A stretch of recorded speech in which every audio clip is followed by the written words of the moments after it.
नमस्ते बच्चों, आप लोगों का स्वागत है। बच्चों, एक हिंदी के ग्रुप में मुझे ये मॉडल क्वेश्चन पेपर मिला। मैंने सोचा आप लोगों से शेयर कर लूं, इसलिए इस क्वेश्चन पेपर को मैं आपसे शेयर कर रहा हूं। हल आप लोग को ही करना है, ठीक है। बहुत ही अच्छा क्वेश्चन पेपर है। आप इसको अगर हल करेंगे और इसके उत्तर जानने की कोशिश करेंगे तो आपको बहुत सहायता मिलेगी। खंड का में देखिए, निम्नलिखित प्रश्नों में से किन्हीं दो प्रश्नों को करना है ना। जैसे कि मैं पहले ही बता चुका हूँ, 3 प्रश्न आएंगे, उसमें से 2 करना है, 2-2 अंक के रहेंगे वो, है ना। देखते हैं प्रश्न कैसे हैं। अगर आप प्रश्न अच्छे से पढ़कर समझ लेते हैं तो आपका आधा काम हो जाता है ना। आपको लिखना आधा काम है, पहले प्रश्न को समझना है, ठीक है। तो प्रश्न को अगर आप समझ जाएंगे तो बहुत अच्छी बात है। अगर बिना समझे और ब्लाइंडली अगर आप उत्तर लिखना शुरू करेंगे तो आपका उत्तर सही नहीं होगा और आप कितना भी लिखें उसके कोई अंक नहीं मिलेंगे, अच्छे अंक नहीं मिलेंगे, है ना। तो कर चले हम फिदा गीत में पौराणिक प्रतीकों का किस प्रकार प्रयोग किया है। ये प्रश्न हमने पढ़ा है ना। आपको याद भी होगा कि जो पौराणिक प्रतीक हैं, जैसे भगवान श्री राम, लक्ष्मण और सीता और रावण का भी यहाँ पर उपयोग हुआ है। तो किस प्रकार किया गया है, यहाँ पे वह उत्तर आपको लिखना है, ठीक है।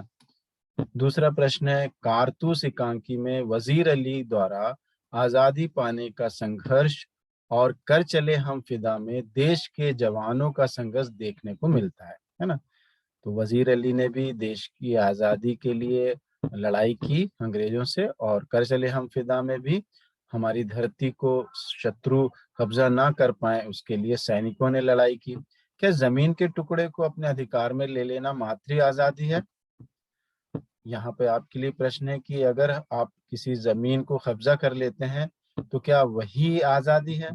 दोनों पाठों के आधार पर लिखिए, आप क्या सोचते हैं इस बारे में, आजादी किसे कहते हैं, आजादी क्या होती है, उसके बारे में आपको उत्तर लिखना है, ठीक है। तीसरा प्रश्न है, झरनों द्वारा पर्वतों का गौरव गान गाया जाना झरनों के किस गुण को उजागर करता है। हमने देखा पर्वत प्रदेश में पावस में झरने जो है पर्वत से गिर रहे हैं और उनकी आवाज इतनी अच्छी है, इतनी सुरीली, ऐसा लग रहा है कि वो पर्वतों के गुणगान कर रहे हैं। तो झरनों की कौन सी बात, कौन सी विशेषता पता चलती है अगर हम किसी की तारीफ करते हैं या कोई किसी की तारीफ करता है, तो कौन सा गुण है उसमें, वो आपको यहाँ पर बताना है, ठीक है। तो 2 प्रश्नों के उत्तर लिखिए, 25 से 30 शब्दों में, 3 या 4 लाइनों में लिखिए। ज्यादा ज्यादा बहुत बड़ा उत्तर भी नहीं लिखना है ना। जिस तरह से क्वेश्चन में बोला गया है कि आपको 25 से 30 शब्द यानी उतने ही शब्दों सीमा में आप लिखेंगे तो आपका समय भी बचेगा, ठीक है, और कम भी नहीं लिखना है।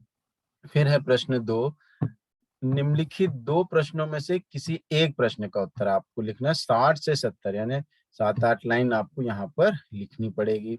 तो देखिए किस तरह का प्रश्न है ये। राष्ट्रीय स्तर पर बेंगलुरु में दौड़ प्रतियोगिता का आयोजन रखा गया। सभी प्रतिभागियों को 800 मीटर की दौड़ के लिए दौड़ना था। दौड़ आयोजक प्रतियोगिता आरंभ होने की घोषणा करते हैं। सभी प्रतिभागी अपने निश्चित स्थान से दौड़ प्रारंभ करते हैं। तभी एक प्रतियोगी जो दौड़ में प्रथम आ रहा था अचानक से गिर जाता है। दूसरे स्थान पर आ रहा प्रतियोगी इसकी परवाह ना करते हुए कि अगर वह भी रुक गया तो प्रतियोगिता में हार जाएगा, फिर भी रुककर अपने प्रतियोगी साथी की मदद करता है। तो प्रस्तुत घटना तभी समर्थ भाव है कि तारता हुआ तरे, मनुष्यता कविता में आया है ये, है ना। पंक्ति को किस प्रकार चरित्रार्थ करती है ना। तो ये जो घटना हमको यहाँ पे बताई गई वो और इस पंक्ति में क्या मेल है, किस तरीके से ये पंक्ति उस बात को साबित करती है ना। तो यहाँ बिल्कुल आपको प्रश्न समझना है कि क्या है प्रश्न। प्रश्न ये है कि तभी समर्थ भाव है कि तारता हुआ तरे, यानी आप तभी समर्थ हैं, हम तभी समर्थ हैं, शक्तिशाली हैं, है ना, जब हम जो है ऐसे व्यक्ति को कि जो पीछे हो रहा है, जो आगे नहीं बढ़ पा रहा है, उसको भी साथ लेकर चले और उसको भी सफल बनाए, उसको भी आगे बढ़ाए, तभी समर्थ भाव है ना। तो यहाँ पर इस तरह से पंक्ति जो है इस बात को साबित करती है कि दूसरों की मदद करना चाहिए। इस तरह का आप उत्तर बना के लिखना है इसमें, ठीक है। आप ये उत्तर भी लिख सकते हैं, अमेरिका के परमाणु बम के हमले के बाद पूरी तरह नष्ट हुआ जापान ने चंद वर्षों में अपने देश को विकसित कर लिया और पूरे देश में एक मिसाल यानी एग्जाम्पल कायम किया पूरे विश्व में। जापान देश अपने इस विकास की प्रक्रिया में क्या खोता चला गया? झेन की देन पाठ के आधार पर कथन के आलोक में अपने विचार व्यक्त कीजिए। आलोक में यानी उसमें प्रकाश डालिए आप कि भाई जो परमाणु बम का हमला हुआ अमेरिका, तो जापान बहुत नष्ट हो गया, लेकिन बाद में इतनी तरक्की करा कि वो अमेरिका से भी कंपटीशन करने लगा। लेकिन इस कंपटीशन में, इस होड़ में, इस प्रतियोगिता में बहुत सी चीजें वो खोता चला गया। झेन की देन पाठ के आधार पर आपको बताना है। तो प्रश्न आप समझ गए है ना, और इसके उत्तर की चर्चा भी हम कर चुके हैं वीडियो में, तो आप उत्तर लिख सकते हैं, ठीक है। फिर जो है आपको नेक्स्ट संचयन से 3 प्रश्न हैं, उसमें से आपको 2 प्रश्नों के उत्तर लिखना है, ठीक है। तो पहला प्रश्न है, हरिहर काका की कहानी में देखा कि गांव 2 वर्गों में बट जाता है और काका के मामले में अपनी अपनी राय देता है, अपना अपना ओपिनियन देता है। गांव के लोग बढ़ जाते हैं, कोई कहता है कि काका जो है अपने भाइयों को जमीन देना चाहिए, कोई कहता है कि ठाकुर बारी को, ऐसे बढ़ जाते हैं। काका की कोई भी खबर उनके हाथ लगती तो उनके नमक मिर्च लगाकर आगे बढ़ा देते, और उनकी कोई भी खबर मिलने से उसको जो है नमक मिर्च लगा के लोग बताते थे। गांव में रह रहे लोगों की मानसिकता का पर प्रकाश डालिए और इस मानसिकता के क्या क्या कारण हो सकते हैं, इस विषय पर अपने विचार लिखिए। तो उनकी मेंटेलिटी, मानसिकता कैसी थी, ऐसे लोगों की कैसी थी, आप बताना है। और आप क्या सोचते हैं ऐसी मानसिकता वाले कैसे होते हैं, मतलब ये इसके क्या कारण है, क्यों ऐसे हैं वो लोग, उसके बारे में आपको लिखना है, ठीक है। प्रश्न समझ गए आप, उत्तर आप आसानी से लिख सकते हैं। नेक्स्ट प्रश्न है, राम और श्याम 2 भिन्न विद्यालय में पढ़ते हैं, अलग अलग स्कूल में पढ़ते हैं राम और श्याम। राम विद्यालय प्रतिदिन प्रसन्नता का भाव लेकर जाता था, राम बहुत अच्छे खुशी खुशी पाठशाला जा रहा है। वहीं दूसरी ओर श्याम उदासीनता का भाव लिए, जबकि श्याम जो है बहुत ही दुखी होकर जाता है ना। उपयुक्त भिन्न स्थितियों की विवेचना, विवेचना यानी डिस्कशन, पाठ सपनों के से दिन के आधार पर कीजिए। तो क्या कारण होगा ऐसा होने का, एक बहुत खुशी खुशी जा रहा है और एक बहुत ही दुख होके जा रहा है, उदास होके जा रहा है। तो आप डिस्कस करके बताइए, इधर आप समझ गए होंगे प्रश्न, है ना। तो आप लिखना है कि राम के स्कूल में कैसी परिस्थितियां होंगी कि वो खुश खुश जा रहा है, और श्याम के स्कूल में कैसा होगा कि वो जाना पसंद ही नहीं करता, है ना। तो आप लिख सकते हैं इसका उत्तर आसानी से, पाठ आपने पढ़ा है और प्रश्नोत्तर भी समझे हैं। अगला प्रश्न है, टोपी जैसे अनगिनत बच्चे होंगे जिन्हें बचपन में मनोवैज्ञानिक, साइकोलॉजिकली ढंग से संवारने, संवारना यानी होता है सजाना, यानी उनको अच्छा बनाना आवश्यकता होती, किंतु उस समय सहायता न मिलने का समय बीत जाने पर भविष्य में वे कुंठा यानी फ्रस्ट्रेशन उनमें आजीवन बनी रहती है। ऐसे बहुत सारे बच्चे हैं जिनको बचपन में जो है प्यार नहीं मिल पाता है और उनकी जो टैलेंट है, प्रतिभाएं हैं, बाहर नहीं आ पाती। तो वैसे बच्चे जो जीवन भर जो है फिर तरक्की नहीं कर पाते और वो हीन भावना में अपना जीवन बिताते हैं। टोपी की स्थिति का वर्णन करते हुए आप समाज में इस स्थिति से गुजरे विद्यार्थियों की सहायता कैसे करेंगे? तो प्रश्न ये नहीं है कि टोपी के साथ क्या हो रहा था, प्रश्न आपके लिए ये है कि अगर आपके सामने इस तरह के बच्चे मिलते हैं या आपके संपर्क में आते हैं तो आप उनकी सहायता कैसे करेंगे? बहुत ही आसान सा प्रश्न है। अगर आपने पाठ अच्छे से समझा है और प्रश्न को अगर आप समझ गए हैं तो आप अच्छे से उत्तर लिख सकते हैं, ठीक है। तो आपको 2 उत्तर लिखना है संचयन में, और इस प्रकार हम देखते हैं कि स्पर्श में 3 प्रश्न और संचयन में 2, टोटल 5 प्रश्न करना है। और मैं पहले वीडियो में आपको बताया था कि इन 5 प्रश्नों को करने के लिए आप 45 मिनट अगर लें तो बहुत अच्छा होगा, 50 मिनट भी ले सकते हैं, लेकिन लेखन का जो भाग है खंड खा, उसके लिए आप जो है 1 घंटा से ज्यादा समय रखें, क्योंकि उसमें आपको समय ज्यादा लगने वाला है और वो अंक भी ज्यादा है, उसमें 26 अंक हैं, है ना। तो उसमें आपको ज्यादा लिखना भी है। तो इन प्रश्नों को हल करने में आप पर्याप्त, आपका जो समय है 45 मिनट, मतलब 2 घंटे का ही पेपर रहेगा, तो 45 मिनट अगर देंगे प्रश्नोत्तर लिखने में, तो आपको 1 आवर 15 मिनट्स मिल जाएगा और आप अच्छे से को लेखन का जो भाग है उसको अच्छे से समय दे सकते हैं। तो अनुच्छेद है सबसे पहले। देखिए, अनुच्छेद मैंने आपको बताया है कि आप जो है अ, जो बिंदु दिए गए हैं, सहायक बिंदु जो दिए गए हैं, उनको जरूर देखिए। अगर आप वो संकेत बिंदुओं को ध्यान नहीं देते हैं तो आपका उत्तर जो है अच्छे अंक नहीं मिल पाएंगे। आपको ब्लाइंडली नहीं लिखना है। 73वां गणतंत्र दिवस, यानी जो आपका रिपब्लिक डे मनाया गया था इस साल 2022 में, 26 जनवरी, है ना, वो उसके बारे में है। तो यहाँ पर जो है आपको पक्की जानकारियां होंगी तो आप लिख सकते हो। जैसे इतिहास, ठीक है, इतिहास तो आप बता सकते हो। हिस्ट्री, 73वें गणतंत्र की विशेषता, अगर आपको याद है कुछ इसके बारे में तो आप बता पाओगे। देश के लिए संदेश, ये आप दे सकते हो, लेकिन यहाँ पे जो आपको पक्की जानकारी अगर है तो इस निबंध को आप, इस अनुच्छेद को लिखने के लिए आपको आगे बढ़ना है। नहीं तो अगले अनुच्छेद पे जाइए। स्वार्थ लिप्सा में डूबे रिश्ते, है ना।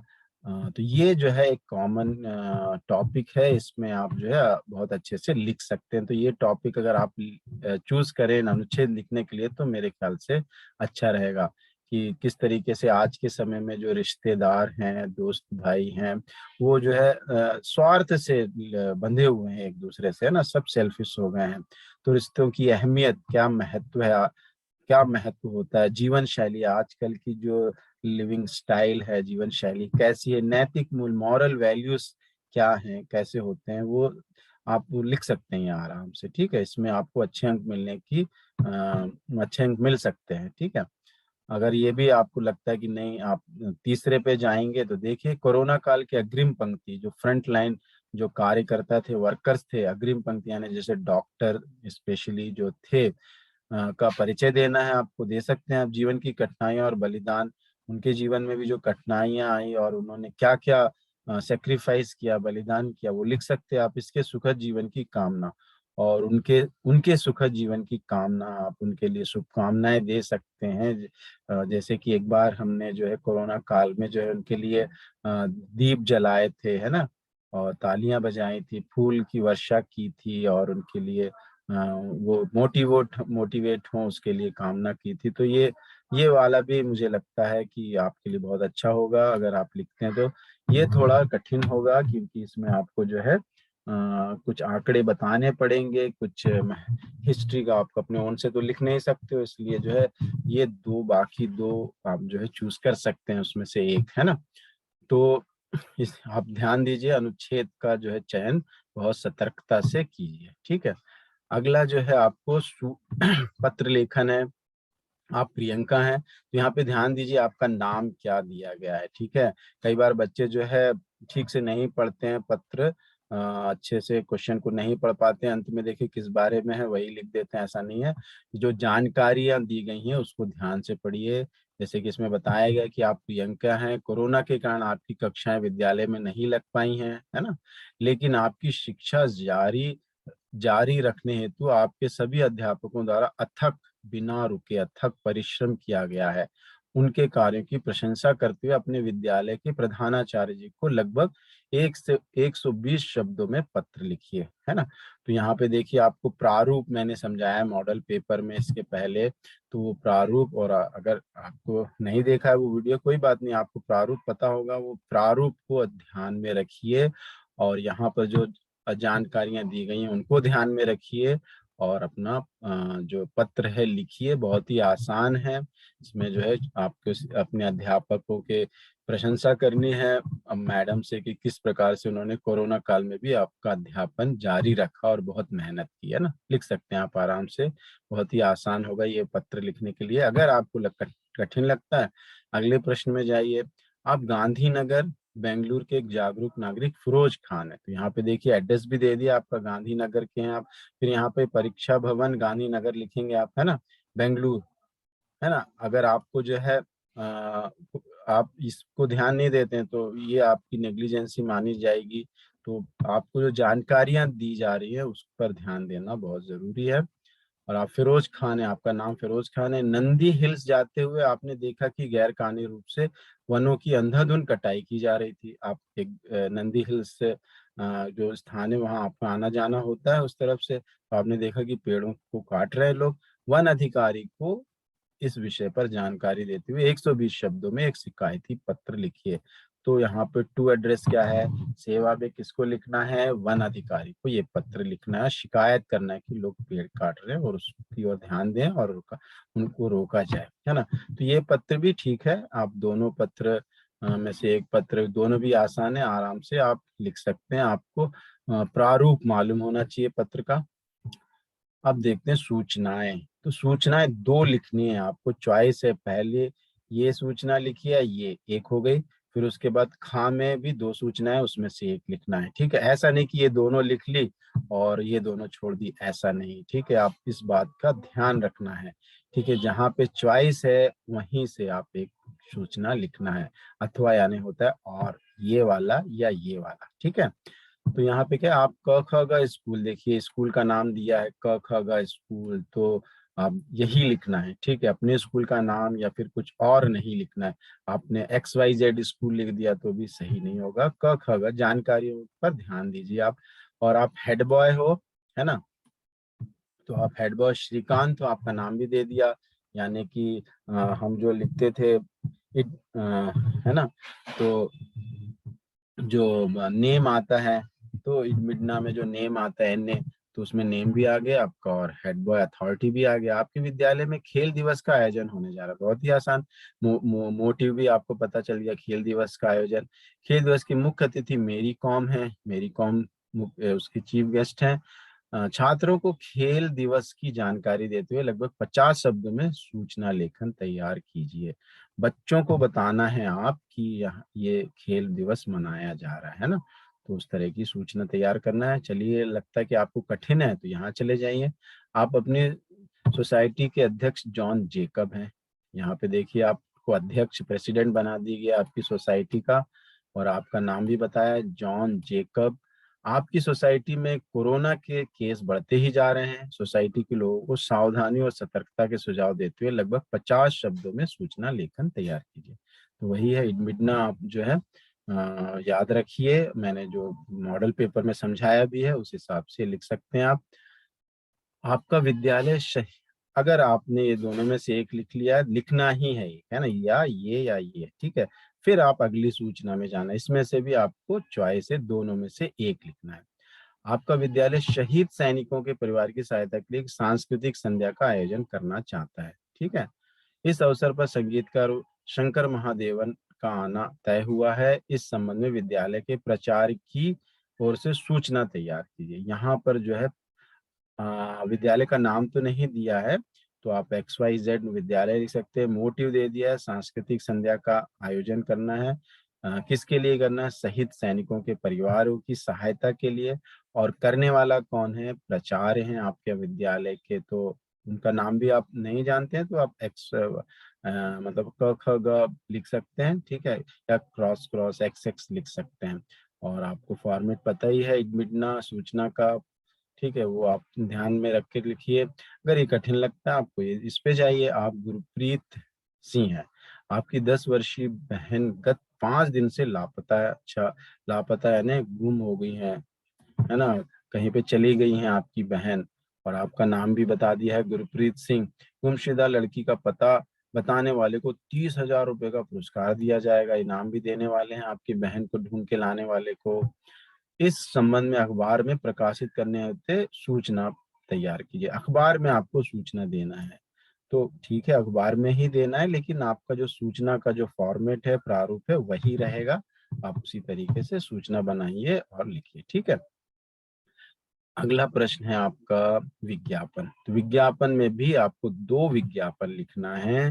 आपको क में से एक विज्ञापन और ख में से एक विज्ञापन। ऐसा नहीं कि आपने क में से दोनों विज्ञापन करे और आप सोचे कि चलो मेरा काम हो गया, मैंने 2 विज्ञापन लिख दिए, तो आपको जो है 2.5 अंक ही आएंगे। ठीक है, तो यहाँ से एक लेंगे आप और यहाँ से एक लेंगे। ओके ना।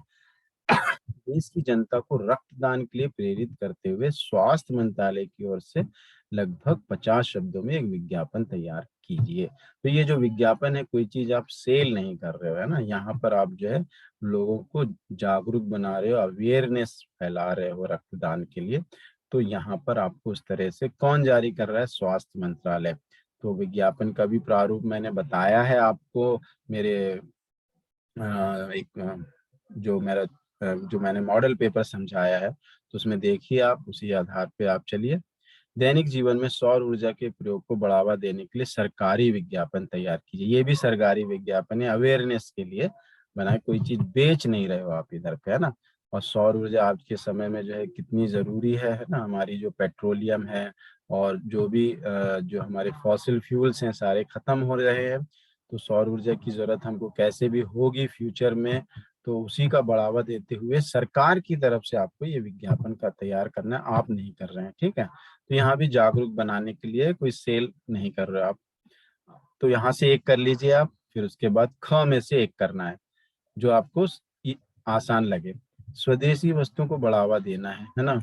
जो हमारे लोकल फॉर वोकल बोल के जो हमारे प्रधानमंत्री ने भी जो है ये नारा दिया है, तो यहाँ पर उसी के लिए एक विज्ञापन भी आ गया बनाने के लिए। तो बढ़ावा देने के लिए मिट्टी से बने बर्तनों की प्रदर्शनी जेपी हॉल में लगाई जा रही है। इस प्रदर्शनी के लिए लगभग 50 शब्दों में एक विज्ञापन तैयार कीजिए। तो यहाँ पे आप, बहुत ही आसान है, बहुत अच्छे चित्र भी बना सकते हो। मैंने बताया भी था कि चित्र बनाना कंपलसरी नहीं है, लेकिन एक प्लस है, अगर बनाएंगे तो बहुत अच्छा है। विज्ञापन को देखते ही सामने वाले को समझ में आना चाहिए वो कि किस बारे में है। चित्रों से आप ये उनका काम आसान कर सकते हो। और ये भाषा का प्रश्न पत्र है, इसलिए नारे जरूर लिखें और स्पेलिंग्स वर्तनी का ध्यान जरूर रखें, उसके अंक आपको मिलने वाले हैं। अगर आपका चित्र बहुत अच्छा भी नहीं है तो भी उस पर नजरअंदाज किया जाएगा, लेकिन अगर चित्र बनाएंगे तो वो प्लस है आपके लिए। ठीक है, लेकिन भाषा का जरूर ध्यान रखना है। नए खुले, अब अगर मान लीजिए आपको ये कठिन लग रहा है, आप इंटरेस्टेड नहीं है इसमें, अगले में जाइए। नए खुले चेतना पब्लिक स्कूल, एक पब्लिक स्कूल खुला है, के लिए लगभग 50 शब्दों में विज्ञापन। यहाँ पर एडमिशन के लिए आप करना है विज्ञापन। तो आप देखते होंगे कि किस तरह से विज्ञापन दिए जाते हैं। जब भी आप किसी सड़क से गुजरते हो, बड़े बड़े बोर्ड लगे होते हैं, आपने देखे ही होंगे, है ना। तो आप उसको ध्यान में रख के भी बहुत अच्छा सा एक विज्ञापन तैयार कर लेते हैं। कैसे लोगों को अट्रैक्ट करने के लिए उसमें स्लोगन्स, नारे लिखे होते हैं, वो सारी चीजें आप ध्यान में रख के एक विज्ञापन बनाइए इधर पे। प्रश्न 8 है, निम्नलिखित विषयों में से किसी एक विषय पर लगभग 120 शब्दों में, मतलब कम से कम 20 से 25 लाइनें आपको लिखनी है ना। तो कम से कम 15-20 लाइनें समझ लीजिए, 120 शब्द यानी लिखना है। तो यहाँ पे जो है आपको प्रस्थान बिंदु नहीं दिया है, मतलब कहानी शुरू करके नहीं दिया गया है। यहाँ पे आपको शीर्षक दिए गए हैं, उसके आधार पर आपको कहानियां लिखना है। लालच बुरी बला है ना। लालच बहुत ही बुरी बला होती है। जैसे कि हम एक बहुत प्रसिद्ध कहानी है नाई के बारे में, कि उसको मुर्गी मिल जाती है, वो अंडा रोज देती है, सोने का अंडा, और उसको पाकर नाई बहुत खुश होता है। बाद में सोचता है कि अगर इस मुर्गी को अगर मार दें हम, तो उसको पूरे अंडे एक ही साथ मिल जाएंगे, और बाद में मुर्गी को मार देता है और पछताता है। तो इस तरह की कहानी आप सोच के जो है उसके आधार पे भी कोई कहानी लिख सकते हैं। और मैंने आपको जो है लघु कथा के बारे में अच्छे से उस मॉडल पेपर में समझाया है कि उसमें क्या क्या होने चाहिए, क्या क्या बातें होनी चाहिए एक लघु कथा में, उसको ध्यान में रख के ही आप लिखें। अगर आपको ये कठिन लग रही है तो अथवा भी दिया है आपको, चॉइस है संगठन की ताकत, शक्ति, है ना। संगठन में शक्ति होती है ना। Unity is strength. तो यहाँ पर जो है आपको वो कहानी याद होगी, एक पिता जिनके 4 बच्चे थे, आपस में लड़ते झगड़ते थे, बाद में उन्होंने लकड़ियों का लाकर एक एक पूरा गट्ठा दिया, उनको तोड़ने के लिए कहा, नहीं तोड़ पाए, फिर अलग अलग की लकड़ियां और वो तोड़ लिए। और तब उनको समझाया कि देखिए संगठन में शक्ति होती है ना। तो यहाँ पर इस तरह की कहानी भी आप लिख सकते हैं। और कहानी कैसे लिखना है और कितनी लिखना है, क्या चीजें होना चाहिए, सारी बातें मैंने एक वीडियो में बताई हैं और आपके टीचर ने भी आपको समझाया होगा, उनको ध्यान में रख के आप लिखिए। ठीक है, तो ये पेपर मुझे जो है एक ग्रुप में शेयर हुआ था, मैंने आपसे भी शेयर किया और मुझे लगता है कि अगर आप इसको एक बार ध्यानपूर्वक देखें और हल करने की कोशिश करें तो आप जो है अपने एग्जाम को अच्छे से कर सकते हैं। ठीक है, ऑल द बेस्ट, मेरी शुभकामनाएं आपके साथ हैं और मेरे सारे वीडियो जो है आपके लिए अच्छे साबित होंगे, मुझे विश्वास है। तो बहुत बहुत शुभकामनाएं, अच्छे अंकों से आप पास होइए। फिर कभी मैंने वीडियो बनाया तो आप लोगों से शेयर करूंगा। ठीक है, धन्यवाद।